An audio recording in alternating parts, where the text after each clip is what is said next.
ಆತ್ಮೀಯ H16 news ಅರ್ಥಾತ್ ಹೇ ಸೀತಾರಾಮಗೆ ಸ್ವಾಗತ.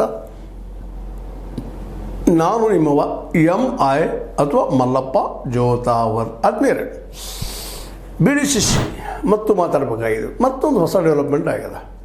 ಈಗ ನಿಜವಾಗಿಯೂ ಜಾರಕಿಹೊಳಿ ಅವರ ಗೇಮ್ ಪ್ಲ್ಯಾನ್ ಏನು ಸ್ಪಷ್ಟ ಆಗ್ತಾ ನಡೀತಾ ಇದೆ. ಏನಿದು ಪ್ಲ್ಯಾನ? ನಿಜವಾಗಿ ಬುದ್ಧಿವಂತ ಕುಟುಂಬ, ರಾಜಕೀಯದಲ್ಲಂತೆ ಬುದ್ಧಿವಂತರಾಗಿದ್ದಾರೆ. ಇವತ್ತು ಅವರನ್ನು ಸೋರಿಸೋದು ಅವ್ರಿಗೆ ಎದುರಾಳಿಗಳಿಗೆ ಅಷ್ಟು ಸುಲಭದ ಕೆಲಸ ಅಲ್ಲ. ಇದು ಮಾತ್ರ ಸ್ಪಷ್ಟ. ಯಾಕಪ್ಪ ಅಂದ್ರೆ ಅವರು ಗೆದ್ದಂಗೆ ಕಾಣ್ತಾರ, ಅದರ ಪ್ರೀತಿ ವಿಶ್ವಾಸ ಮೊದಲಿನ ಒಂದು ಹುಂಬತನ ಬಿಟ್ಟಿದ್ದಾರೆ. ಇವತ್ತು ಚಾಣಾಕ್ಷರಾಗಿದ್ದಾರೆ. ಅದನ್ನು ಮೆಚ್ಚಲೇಬೇಕು. ಯಾರು ಮಾಡಿದರು? ರಾಜಕೀಯದಲ್ಲಿ ಬುದ್ಧಿವಂತರಾಗಿದ್ದಾರೆ.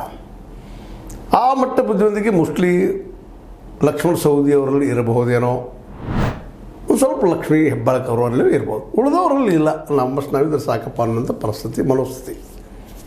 ಆ ನಿಟ್ಟಿನಲ್ಲಿ ಏನು ಗೇಮ್ ಪ್ಲ್ಯಾನ್ ಮಾಡಿದ್ರು ಇವರು ನೋಡ್ರಿ. ಇಲ್ಲೇ ಖಾನಾಪುರ ಈಗಾಗಲೇ ದೊಡ್ಡ ಸುದ್ದಿಯಲ್ಲಿ ಇದೆ. DCC ಬ್ಯಾಂಕ್ ಸಲುವಾಗಿ ಖಾನಾಪುರದಲ್ಲಿ ಮೊದಲಿಗೆ ಒಂದು ಹೆಜ್ಜೆ ಇಟ್ಟರು ನಮ್ಮ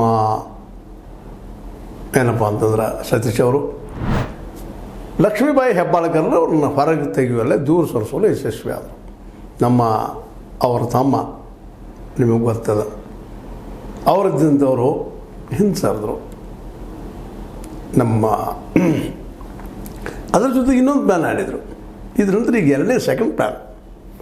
ಅದಕ್ಕೆ ಪೂರ್ವದಲ್ಲಿ ಏನಪ್ಪ ಅಂತಂದ್ರೆ ನಮ್ಮ ಬಾಲಚಂದ್ರ ಜಾರಕಿಹೊಳಿ ಅವರು ಅರವಿಂದ್ ಪಾಟೀಲ್ರಿಗೆ ಸಪೋರ್ಟ್ ಮಾಡಿದರು. ಸಪೋರ್ಟ್ ಮಾಡಿ ಎರಡು ಸುತ್ತಿನ ಏನು ಡಿಸ್ಕಷನ್ ಮಾಡಿದರು. ಏನು ಡೆವಲಪ್ಮೆಂಟ್ ಆಗ್ತದೆ ನೋಡಿದರು. ಈ ಡೆವಲಪ್ಮೆಂಟ್ದೊಳಗೆ 4 ಜನ ಖಾನಾಪುರದಿಂದ ಕಾಂಪಿಟೇಟರಾಗಿ ಹೊರಹೊಮ್ತಾ ಇದ್ದರು.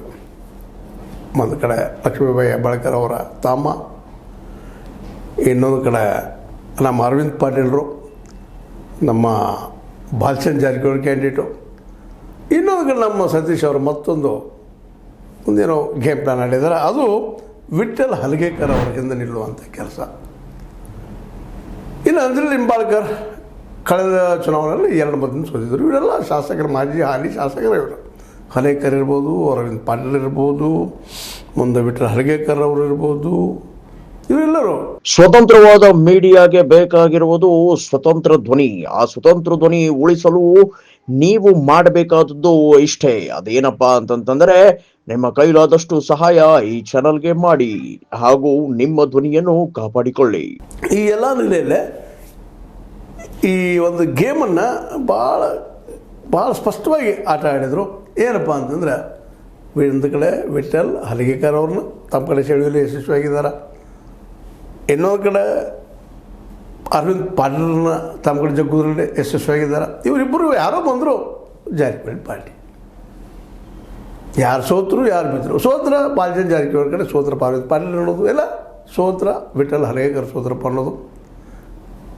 ಅದೇ ಕಾಲಕ್ಕೆ ನಮ್ಮ ಲಕ್ಷ್ಮೀಬಾಯಿ ಹೆಬ್ಬಾಳ್ಕರ್ ತಮ್ಮನ್ನು ಹಿಂಸರಿಸಿದ್ರಂತಾಗ ಸಹಜವಾಗಿನ ಏನಪ್ಪ ಅಂತಂದ್ರೆ ಸ್ಪರ್ಧೆನೇ ಇಲ್ಲ. ಇನ್ನು ಉಳಿದವರು ಯಾರು ಅಲ್ಲೇ ವಿಶೇಷವಾಗಿ ನಿಮಗೆ ಗೊತ್ತಿದ್ದಂಥ ವಿಷಯ ಏನಪ್ಪ ಅಂತಂದ್ರೆ ನಮ್ಮ ಅಂಜಲಿ ನಿಂಬಾಳ್ಕರ್ ಅವರು ಹೋದ ಸಲ 2 ಹೋಟೆಲ್ ಸೋತಿದ್ರು. ಅವರನ್ನು ಯಾವ ರೀತಿ ಹಿಂಸರಿಸಬಹುದು, ಇದು ಯಾಕೆ ಇವತ್ತು ಚರ್ಚೆ ಮಾಡ್ತಾ ಇದ್ದೀನಿ ಅಂದ್ರೆ, ಇಲ್ಲಿವರೆಗೆ ನಮ್ಮ ಜಾರಕಿಹೊಳಿ ಸಹೋದರರು ಆಡಿದಂಥ ರಾಜಕೀಯ ಮೂಲ ಇಲ್ಲದ ಚಾಣಾಕ್ಷತನದ ಭೇದೋಪಾಯದಿಂದ ಯಾವ ರೀತಿಯಾಗಿ ಗೆಲ್ಲಬಹುದು ರಾಜಕೀಯದಲ್ಲೇ, ಚಾಣಕ್ಯ ತಂತ್ರ ಅಂತ. ಅದಕ್ಕೆ ಮೇಲಿನ ನಮ್ಮ ಸತೀಶ್ ಅವ್ರ ಬಗ್ಗೆ ಆಗಿರ್ಬೋದು, ಬಾಲಚಂದ್ರ ಬಗ್ಗೆ ಆಗಿರ್ಬೋದು, ಚಾಣಕ್ಯರವರು ಹಳೆಯ ರಾಜಕೀಯ ಬಿಟ್ಟಿದ್ದಾರೆ. ಇವತ್ತು ಅನ್ನಿಸ್ಬೇಕು, ಬೆದರಿಸ್ಬೇಕು, ಏನೋ ಒಂದಿಷ್ಟು ಅಲ್ಲ ಇಲ್ಲ. ನಮ್ಮ ರಮೇಶ್ ಅವ್ರು ಮಾತಾಡ್ತಾರೆ, ಉಳಿದವ್ರು ಅದನ್ನು ಮಾಡಲಿಕ್ಕೆ ಹೋಗೋದಿಲ್ಲ. ಇದರಿಂದಾಗೆ ಸಮಾಜದಲ್ಲಿ ತಮ್ಮದೇ ಆದ ಹೆಡ್ತವನ್ನು ಸಾಧಿಸ್ಕೊಂಡಿದ್ದಾರೆ. ಒಬ್ಬರು ಒಂದು ಕಡೆ, ಇನ್ನೊಬ್ಬರು ಒಂದು ಕಡೆ ಬದುಕಿ ಸೇರಿಸುವಂಥದ್ದು. ಅದಕ್ಕೆ ನಮ್ಮ ಬೆಳಗಾವಿ ಜಿಲ್ಲೆಯಲ್ಲಿ ಲಿಂಗಾಯತ್ ಡಾಮಿನೆನ್ಸಿ ಇದ್ದರೂ ಸಹ ಇಲ್ಲಿ ಅಲ್ಪಸಂಖ್ಯಾತರು ಅಂತ ಹೇಳಬೇಕಾಗ್ತದೆ. ನಮ್ಮ ಜಾರಕಿಹೊಳಿ ಸಹೋದರರನ್ನ ಇದ್ದರೂ ರಾಜಕೀಯದ ಹಿಡಿದು ಸಾಧಿಸ್ತಾ ಇದ್ದಾರೆ. ಇದಕ್ಕೆ ಕಾರಣ ಮೊದಲನೇದಾಗಿ ಆರ್ಥಿಕವಾಗಿ ಬಲಿಷ್ಠರಾಗಿದ್ದಾರೆ, ಎಲ್ಲರಿಗೂ ಗೊತ್ತಿದ್ದಂಥ ವಿಷಯ. ಅದಕ್ಕೆ ಪೂರ್ವದಲ್ಲ ಇಲ್ಲಪ್ಪ ಅವರು ಹುಂಬರು ಯಾವುದಕ್ಕೂ ಹೇರಿಸುವುದಿಲ್ಲ ಅನ್ನೋಂಥ ಭಯವನ್ನು ನಿರ್ಮಿಸಿದ್ದಾರೆ. ಇವತ್ತು ಅದಿಲ್ಲ, ಆ ಮಾತು ಬೇರೆ. ಇದರ ಜೊತೆಗೆ ಏನಪ್ಪ ಅಂತಂದರೆ ಆತ್ಮೀಯವಾಗಿ ಮಾತಾಡುವಂಥದ್ದು, ಪ್ರೀತಿಯಿಂದ ಮಾತಾಡಿಸುವಂಥದ್ದು, ಅದಕ್ಕೆ ಬಗ್ಗೆ ಭೇದೋಪಾಯ ಮಾಡುವಂಥದ್ದು. ಯಾಕಪ್ಪ ಅಂತಂದರೆ ಲಕ್ಷ್ಮೀಬಾಯಿ ಹೆಬ್ಬಾಳ್ಕರ್ ತಮ್ಮವರು ಅವರು ಫುಲ್ ತಯಾರಿದ್ದರು. ಅದ್ರ ಲಾಸ್ಟ್ ಮೂಮೆಂಟ್ದಾಗ ಅದೇನು ಹೇಳಿದರು ಒಪ್ಕೊಂಡ್ರು ಅವರು. ಅದು ಹೆಬ್ಬಾಳ್ಕರ್ ಬಾಯಿ ಅವರು ಸೋಲೋ ಗೆಲುವೋ ಇನ್ನು ಮುಂದಿನ ದಿನದಲ್ಲಿ ಗೊತ್ತಾಗುವಂಥ ವಿಷಯ. ವಿಮರ್ಶೆಗಳು ನಡೆದವು, ಇಲ್ಲಪ್ಪ ಸೋತರು, ಹೆಬ್ಬಾಳ್ಕರ್ ಬಾಯಿ ಅವರು ಹಿಂಸರಿದ್ರು, ಅವ್ರ ತಮ್ಮನ ಹಿಂಸರಿಸಿದ್ರು ಅಂತೇಳ. ಅಂದ್ರೆ ಒಟ್ಟಾರೆಯಾಗಿ ಏನಾಗಿಬಿಟ್ಟಿದಪ್ಪ ಅಂತಂದ್ರೆ ಇದು ಪೂರ್ತಿ ಈ ಕ್ಷೇತ್ರಕ್ಕೆ ನಡೆದಂಥದ್ದಲ್ಲ ಕೆಲಸ. ಇದರಿಂದಾಗಿ ಸಹಜವಾಗಿನ ಏನಪ್ಪ ಅಂತಂದ್ರೆ ಈ ಪ್ಲ್ಯಾನನ್ನು ಇವತ್ತು ಇಂಟ್ರೊಡ್ಯೂಸ್ ಮಾಡ್ತಾ ಇದ್ದಾರೆ. ಇಲ್ಲ ಜಾತಿ ಬಲ ಇದನ್ನು ನೋಡಿದ್ರೆ ಹಣ ಬಲ ಅಂತ ಇವರು ಸಾಕಷ್ಟು ಅದಾರ. ಧನಬಲ ಇರೋದು ಹಣಬಲ ಇರೋದು ಅಂತ ಗೊತ್ತದ, ಏನು ಪ್ರಶ್ನೆ ಅಲ್ಲ. ಜನ ಮಾತಾಡ್ತಾರೆ. ತೋಳು ಬಲ ಇವತ್ತು ಬಿಟ್ಟಿದ್ದಾರೆ, ಸಂತೋಷ ಪಡುವಂಥ ವಿಷಯ. ಇವತ್ತು ರಾಜಕೀಯ ಜಾಣ್ಮೆಯನ್ನು ಮಾಡ್ತಾಯಿದ್ದಾರೆ. ವಿಠಲ್ ಹಲಗೇಕರ್ ಅಷ್ಟು ಸುಲಭವಾಗಿ ಬಗ್ಗುವಂಥ ಆಸಾಮಿಲ್ಲ. ಅರವಿಂದ್ ಪಾಟೀಲರು ಅಲ್ಲ, ನೋಡಿದರು ಅರವಿಂದ್ ಪಾಟೀಲ್ ಒಂದು ಹಿಡ್ಕೊಂಡು ಬಾಲಚಂದ್ರ ಜಾರಕಿಹೊಳಿ ಅವರು ಅದಕ್ಕೆ ಯಾಕೋ ಇದು ಒಗ್ಗಲಿಲ್ಲ. ಅದಕ್ಕೆ ವಿಠಲ್ ಹಲಗೇಕರ್ ಅವರು ಸಿಟ್ಟು ಮಾಡಿಕೊಂಡ್ರು ಅನ್ನುವಂಥದ್ದು ಗೊತ್ತಾಯಿತು. ಆಗ ನಮ್ಮ ಲಕ್ಷ್ಮೀ ಹೆಬ್ಬಾಳ್ಕರ್ ಸಹೋದರನ ಬದಿಗೆ ಸೇರಿಸಿ ನಮ್ಮ ವಿಠಲ್ ಹಲಗೇಕರ್ಗೆ ಅವಕಾಶ ಮಾಡಿಕೊಟ್ರು. ಈ ಎಲ್ಲ ಡೆವಲಪ್ಮೆಂಟ್ಗಳಿಂದಾಗಿ ಸಹಜವಾಗಿನ ಇದೇ ಪ್ಲ್ಯಾನ್ ಉಳಿದ ಕಡೆ ಆಗುವಂಥದ್ದು. ನೋಡಿರಿ ರಾಮದುರ್ಗದಲ್ಲೇನು ಒಂದು ಕಡೆ ಯಾದವಾಡ ಅವರು ಹಿಡ್ಕೊಂಡಿದ್ದಾರೆ, ಒಂದು ಕಡೆ ಪಟ್ಟಣದವ್ರನ್ನ ಹಿಡ್ಕೊಂಡಿದ್ದಾರೆ. ಯಾರು ಗೆದ್ದರು ನಮ್ಮವ್ರಪ್ಪ, ಸೋತವ್ರು ನಿಮ್ಮವರು ಇರೋದು ಕಡೆಗೆ ಹೇಳುವಂಥ ಒಂದು ಪ್ಲ್ಯಾನ್, ಬಿಗ್ ಪ್ಲ್ಯಾನ್. ಈ ಪ್ಲ್ಯಾನನ್ನು ಇಲ್ಲೇ ಇಂಟ್ರೊಡ್ಯೂಸ್ ಮಾಡಿದ್ದಾರೆ ಜಿಲ್ಲಾ ಮಟ್ಟದಲ್ಲಿ. ಮೊದಲಿಲ್ಲೇ ತಾಲೂಕು ಮಟ್ಟದಲ್ಲಿ ಇತ್ತು. ಗೋಕಾಕ್ ತಾಲೂಕು ಮಟ್ಟದಲ್ಲಿ ಇವತ್ತೆಲ್ಲ ಈ PKPSಗಳಾಗಿರ್ಬೋದು, ಗ್ರಾಮ ಪಂಚಾಯತ್ಗಳಾಗಿರ್ಬೋದು, ಮತ್ತೊಂದು ರಾಜಕೀಯ ಆಗಿರ್ಬೋದು, MLA ರಾಜಕೀಯ ಆಗಿರ್ಬೋದು, ಮತ್ತೊಂದಿರಲಿ ಏನೂ ಇರಲಿ ಇದೇ ಪಾಲಿಸಿನ ಮಾಡ್ಕೊಂಡು ಬಂದಾರ. ಈ ಪಾಲಿಸಿಯಲ್ಲಿ ಅವ್ರು ಯಶಸ್ವಿಯಾಗಿದ್ದಾರೆ. ಇದನ್ನು ಬೀಟ್ ಮಾಡುವಂಥ, ಇದನ್ನು ಸೋರಿಸುವಂಥ ಶಕ್ತಿ ಯಾರಿಗದ?